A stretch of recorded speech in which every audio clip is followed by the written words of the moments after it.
have been too late before. Not in myth, in your own life. A call you didn't take in time. A door that closed just before you reached it. A person you meant to see once more when there was more time. Almost every human carries a version of that exact feeling. A specific, private, if only I had been there. The ancient Egyptians believed in a god who lived permanently inside that feeling. A god who was never late, not once in the entire history of human death, and who was, at the very same time, defined completely by being too late. His name was Anubis. Long before he was carved onto tomb walls as a god, jackals simply haunted the graves at the desert's edge, scavenging what should have stayed whole. So the Egyptians deified the threat instead of fighting it, and turned it into the dead's protector. Anubis's own beginning followed the same shape. Something unwanted turned into something devoted. He wasn't supposed to exist.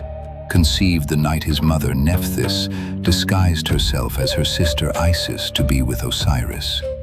When he was born, she hid him and disappeared, afraid of what her husband Set would do if he ever found out. It was Isis, the very woman she'd impersonated, who found the abandoned infant and raised him as her own.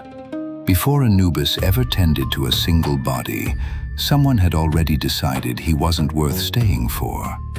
He would spend eternity refusing to do that to anyone else. Then Set murdered his own brother Osiris, cutting the body into 14 pieces and scattering them across Egypt, deliberately far enough apart that no one could ever put him back together. The body that now needed saving belonged to Anubis's own father, the same affair that had gotten him abandoned at birth. Anubis didn't get to choose who needed him. He simply arrived and did the work anyway.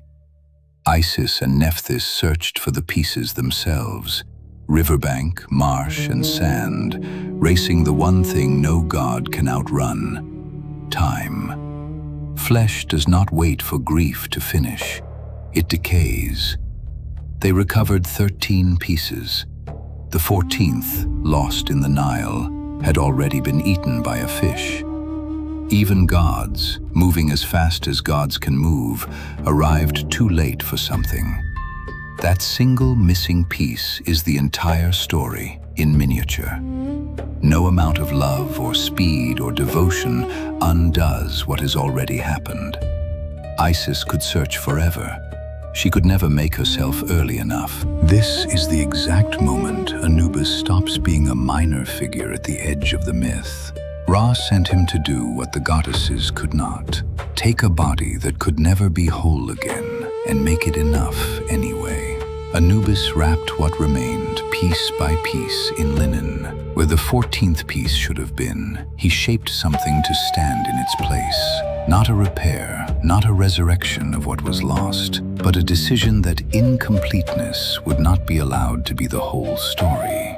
Then he performed a final rite, touching sacred instruments to the mummy's sealed eyes and mouth, so that in the next life, Osiris could see, breathe, and speak again.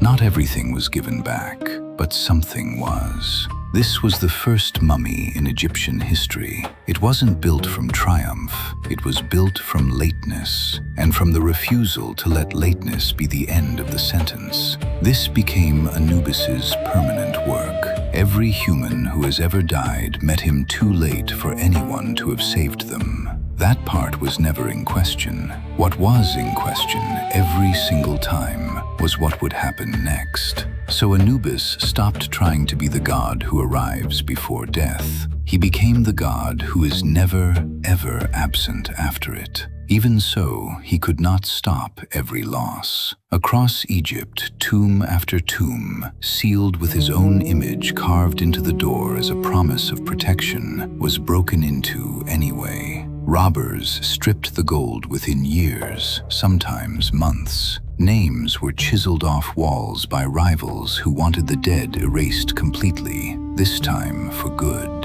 The god assigned to protect what remained could not always protect it, which meant his real promise was never that nothing would be lost. It was that someone would still be standing there when it was. Every soul he guided eventually reached the same room, a hall of black stone, a set of golden scales. On one side, a feather, light as breath, representing Ma'at, truth, balance, the way a life was supposed to be lived. On the other side, a heart, not excuses, not intentions, not the things you were planning to do differently if you'd only had more time.